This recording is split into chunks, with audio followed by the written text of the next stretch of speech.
దాదాపు 2500 నుంచి 3000 కిలోమీటర్ల మేర రాకాసి మేఘాలు తరలి వస్తున్నాయి, భారతదేశాన్ని చుట్టుముట్టబోతున్నాయి అనేది సోషల్ మీడియాలో బాగా వైరల్ అవుతున్నటువంటి న్యూస్. అరేబియా సముద్రం మీదుగా బంగాళాఖాతం నుంచి అవి ఆవరించి ఉన్నాయి.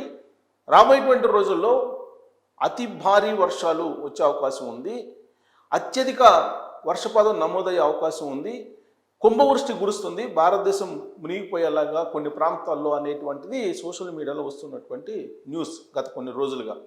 దీన్ని భారత వాతావరణ శాఖ పూర్తిగా ఖండించింది.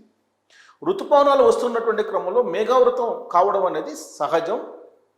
అంత మాత్రం చేత 2500 నుంచి 3500 కిలోమీటర్ల పరిధిలో రాకాసి మేఘాలు వచ్చేస్తున్నాయి అనేది అబద్ధము అని చెప్పి చెప్తోంది.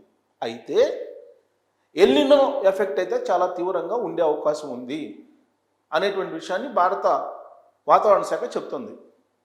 దీని కారణంగా నైరుతి ఋతుపవనాలు వర్షపాతాన్ని సగటు కంటే ఎక్కువిస్తాయా తక్కువిస్తాయా అంటే ఐఎండీ చెబుతున్న దాని ప్రకారం సగటు కంటే కూడా తక్కువ వర్షపాతం నమోదయ్యే అవకాశం ఉందని చెప్పి అంచనా వేస్తుంది.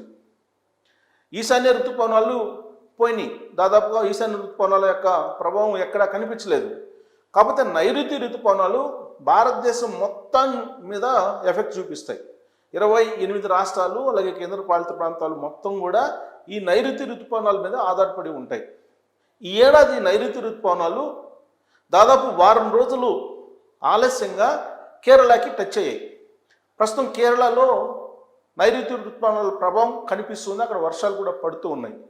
కేరళ నుంచి కర్ణాటక, ఆ తర్వాత తమిళనాడు, లక్షద్వీప్, అండమాన్,